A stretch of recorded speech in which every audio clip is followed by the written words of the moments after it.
వద్దంటే వినకుండా ఆ భూపతి గారింటికి తీసుకెళ్ళారు. ఎవరి కళ్ళు పడ్డాయో ఏమో, బాబు ఒకటే ఏడుపు. ఆడించడం చేత కాకపోతే సరే, దిష్టి అంటే దిష్టి. మా భూపతి గారేగా బాబు నచ్చం నీ పెళ్ళం పోలికరా అన్నారు. ఆ మాట చాలు దిష్టి తగలడానికి. మా భూపతి గారి చల్లని చూపులే, అనవసరంగా ఆయన అనుమానించుకో. ఓ అయ్యి ఒరే పాట పడతానురా, చందమామ రావే జాబిల్లి రావే. మీ పాటకు వాడు తడుచుకుంటాడు. ఇటువంటి స్నానం చేసి మొన్న డ్యూటీ దిగొచ్చి డీజిల్ ఆయిల్ చెత్త ఎత్తుకుంటే అప్పటి నుంచి స్నానం చేయిస్తానో ఇంతవరకు ఆయిల్ అవసరం పోలేదు. పెద్ద స్నానం చేయిస్తాను, నేను చేయిస్తా చూడు. ముందు హెడ్లైట్లు చూసి బెంజిలారి అనుకున్నానే. ఆ చూపెట్టిన అప్పలకొండ నా రొయ్యల పులుసా. ఇదిగా నీ ఈపు ఎక్కడున్నారో నెల్లూరు మాకాయనే, నీ సూపు సింతతోపే, నీ గుండె కోటప కొండే. బా అంటే చూడగా పంచర్ అయిపోతాయి. ఇదిగా నా లారీ ఎక్కువ చూపిస్తా నా తడాక. నీ డ్రైవింగ్ సంగతి ఎవరో తెలీదు. స్టీరింగ్ మీద మాకు పెట్టి నిద్ర అవుతావు. స్టీరింగ్ మీద మొగం పెట్టి నిద్రవుతానా? అగే నేను స్టీరింగ్ మీద మొగం పెట్టి నిద్రవుతానా? రాయా రాయా. ఇదిగా నేను లోపలికి వచ్చాంటే నిన్ను చెడు కూడా ఆడిస్తాను చెప్తున్నాను. ఈ ఆలడికి బాగా ఎక్కింది. అసలే పెళ్లి కందని పొలము. ఇవాళ నీడు మానభంగం చేస్తాడేమో. నన్ను కాపాడే పుష్కడే లేడా బాబు? ఇప్పుడే పడుకున్నాడు, లేపకండి. సర్లే, నానెత్తి కూడా వాడికి చెప్తాను, హాయిగా నిద్రపోని. అవును, 2 రోజుల దాకా రానన్నారు, వచ్చేసరే.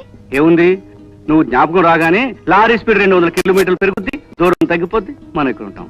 అంత స్పీడ్ గా తోలదండి. ఏదైనా జరగరానిది జరిగితే. లారీ డ్రైవర్ పెళ్ళాల మంగళసూత్రాలు చాలా గట్టివే, లేకపోతే రోజుకు 100 యాక్సిడెంట్లు అయ్యి ఉండేవి. చూడు, బాబుకి షర్ట్ తెచ్చాను, ఎలా ఉంది చూడు. బాబుగా ఇదా? వాడికి 16 చొక్కాలు అవుతాయి. కత్తిరించకుండా అలా దాచిపెడితే వాడికి 16 ఏట తొడగొచ్చు. అందుకే తెచ్చానే. అప్పుడు ఇలాంటి డిజైన్ వరకు దొరుకుతుంది. పిల్లల్ని మరీ ఇంతగా ప్రేమించకూడదండి. ఏమవుతుంది, ఎక్కువగా ప్రేమిస్తే వాళ్ళు దూరం అవుతారంటారు. వాడు నా బిడ్డే, వాడు నాకెట్టా దూరం అవుతాడు. చూస్తా ఉండు, వాడు పెరిగి పెద్దవాడై మన ఇద్దరికి పేరు ప్రఖ్యాతులు తీసుకొస్తాడే. అమెరికాలో లారీ డ్రైవర్ గా అన్నమాట. బ్రేక్ ఇన్స్పెక్టర్ అవుతాడని చెప్పానా? ఇప్పుడు చెప్తానే, కలెక్టర్ అవుతాడే, కలెక్టర్. నిజంగా వాడు పేరు ప్రఖ్యాతులు తెచ్చుకున్న రోజు అది చూడడానికి రేపు బ్రతుకుంటానో లేదో. అట్లాంటి మాట్లాడకూడదే, పైన తదాస్తి అవుతుంటారు. బాబు పడుకున్నాడు, మనం ఎక్కడికి అపా శివపా, ఏదో పని మీద ఉన్నట్టుందరే. నీరా రండి రండి. ఏ లేదప్పా, మా బాబాయ్ అప్ప నీకు పని చెప్పాడు. నువ్వు లోడ్ తీసుకుని రాజమండ్రి అర్జెంట్ గా వెళ్ళాలంటప్పా. ఇప్పుడే డ్యూటీ దిగింది. ఏమండి రానని చెప్పేయండి, ఈ ఒక్క రోజైనా ఇంట్లో ఉండండి. భూపతి గారు కౌరుకుంచారంటే అది అర్జెంట్ పని ఏంటుంది. నువ్వు తలుపు వేసుకునేలాగా నేను తలుపు కట్టను. నువ్వు స్పీడ్ కదా మరి. పదపా, జాగ్రత్త, కుక్కలు వస్తాయి. నిన్ను కరవకుండా చూసుకో. అటగే. ఏంటే ఆపారు? ఈ లారీలో దొంగ వస్తువులు రవాణా అవుతున్నాయని ఇన్ఫర్మేషన్ అందింది. ఏంటే దొంగ వస్తువులా? ఈ లారీ ఎవరిదనుకున్నారు? భూపతి గారిది. తోలేదు ఎవరనుకున్నారు? శివుడు. కానిస్టేబుల్స్ చెక్ చేయండి. అలాగే సార్.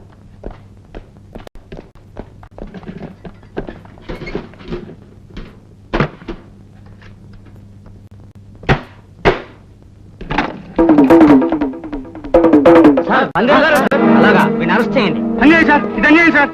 ఇది నాకు కాదు, మా భూపతి గారికి పరువు నష్టం. ఆయన తెలిసిందంటే 1 నిమిషంలో మీ అందరూ ఉద్యోగాలు తీసి పారేస్తారు. అన్యాయం సార్, నాకేం తెలియదు సార్. నన్ను నమ్మండి సార్, నన్ను వదిలేయండి సార్, నన్ను అరెస్ట్ చేయండి సార్. నాకేం తెలియదు. హలో, నేను భూపతిని. శివం ఈ రాత్రికి పోలీస్ స్టేషన్ లోనే ఉండాలి, పెళ్ళాన్ని తలుచుకుంటూ. లేకపోతే మన పనికి అడ్డం. అర్థమైందా? అలాగే సార్, తప్పకుండా నేను చూసుకుంటానుగా. ఓయ్, మా అయ్యగారి దగ్గర ఫోను. ఆయన మనసు మీకు తెలియదే, బంగారం. నేను చెప్పానా నన్ను విడిచిపెట్టమని? వస్తుంది వస్తుంది, ఫోన్ వస్తుంది అని. వచ్చిందిగా, ఇంకా ఆలస్యం ఎందుకు? తొందరగా తీయలే. వెంటనే వెళ్ళి మా బుడతని చూడాలి. వచ్చేసినట్టున్నారు మీ నాన్న. ఎత్తుకోగానే చొక్కా తడిపేసి తిక్క కుదురుతుంది. అవసరాలండి.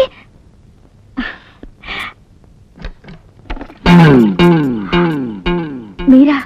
నేనే. ఏం లేదు, ఇటు వెళ్తుంటే ఇది మీ ఇల్లని తెలిసింది, చూసిపోదామని వచ్చాను.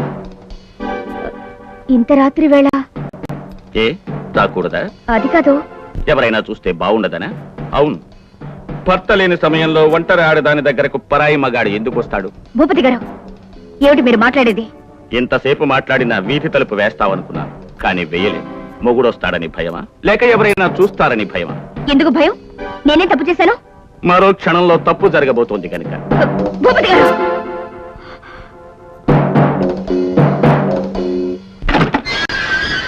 ఫోన్ వచ్చిందా? ఇప్పుడైనా తెలిసిందా మా అయ్యగారి సంగతి?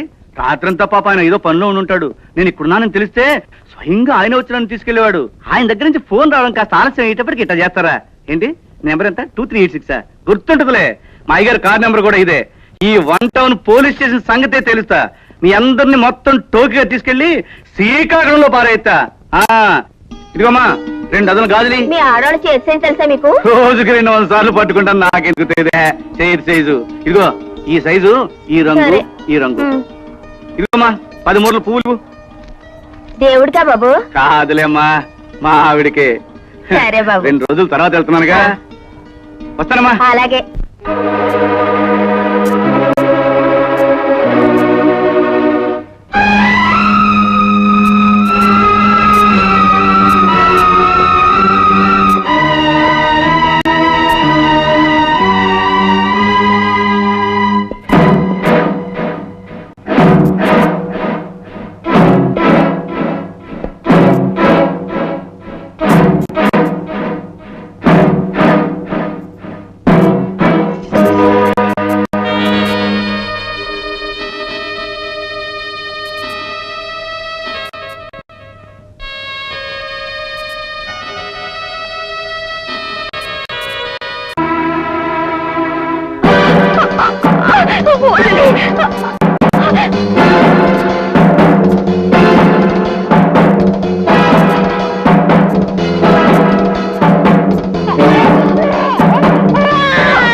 దీపాలు ఆర్పప్ప.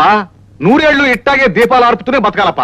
నాగేంద్ర, నీ ఐడియా మంచిదే గాని భాషే బాగాలేదయ్యా. మీరు ఆర్పండి. చిచి, మీరు ఓదండి. ఆర్పప్ప, ఊదు.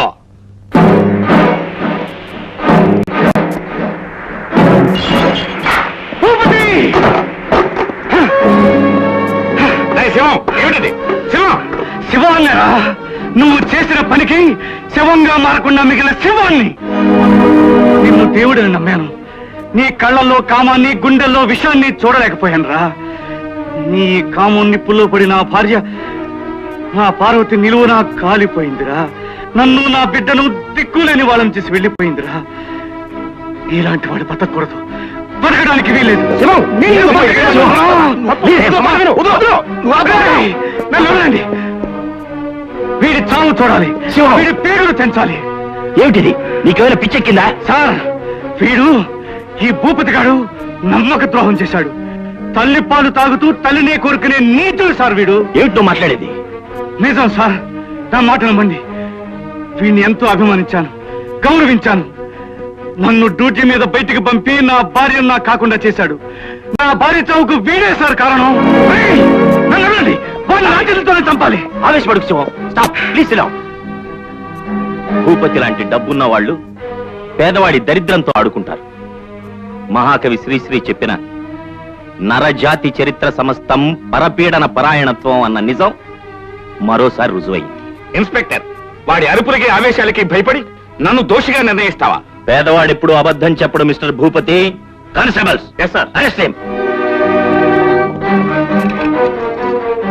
నన్నే అరెస్ట్ చేస్తావా? అది నా డ్యూటీ.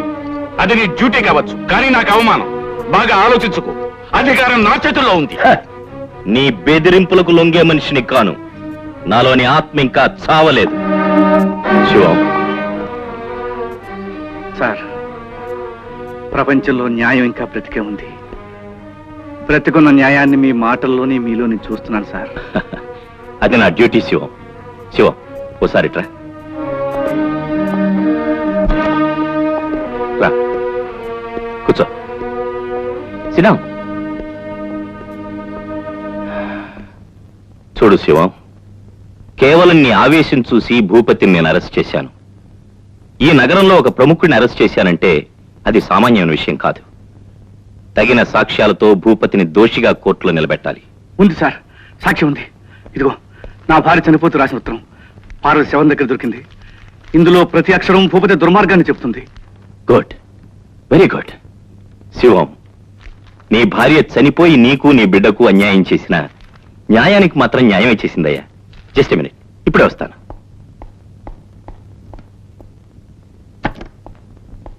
Constable sir. సంఖ్యలు తీసేయి. నీలాంటి పేదవాడికి అంత అందమైన భార్య ఉన్నప్పుడు ఎవరికి మాత్రం నోరూరదు. సార్, ఈ ప్రాణం లేని కాగితంతో మా భూపతి గారి ప్రాణాలు తీయాలనుకోవడం కేవలం నీ అవివేకం. ఆగండి. ఏమిటి అన్యాయం? బాధ్యత గల పోలీస్ అధికారిగా చేయవలసిన పని ఇదేనా? ఒక అమాయకుడికి జరిగిన అన్యాయానికి ఇదేనా నీ అధికారం ఇచ్చే బహుమానం?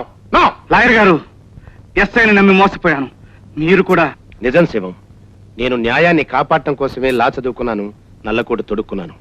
నేను మనసున్న మనిషినే తప్ప మనసు చచ్చిన మనిషిని కాదు. ఎస్ఐ గారు, ఆ కాగితం ఇలా ఇవ్వండి.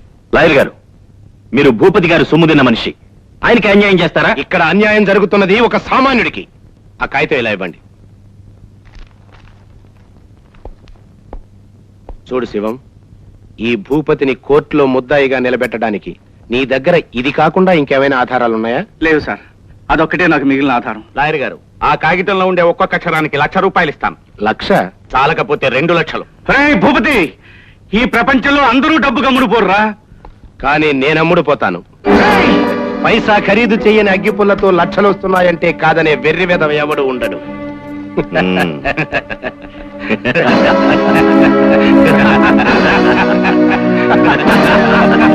ముద్దాయి శివయ్యపై ప్రాసిక్యూషన్ వారు ఆరోపించిన హత్యా నేరాన్ని పబ్లిక్ ప్రాసిక్యూటర్ గోపాలం గారు అతి సమర్థవంతంగా నిరూపించారు. లభించిన సాక్ష్యాధారాలను బట్టి, ఎస్ఐ ప్రకాష్ గారి వాంగ్మూలాన్ని బట్టి ముద్దాయి శివయ్య తన భార్య పార్వతి శీలంపై అనుమానంతో ఆమెను అతి దారుణంగా హత్య చేసినట్లు కోర్టు వారు విశ్వసించారు. అందువల్ల ఐపీసీ 302 సెక్షన్ ప్రకారం అపరాధి శివయ్యకు యావజ్జీవ కారాగార శిక్ష విధించడమైనది.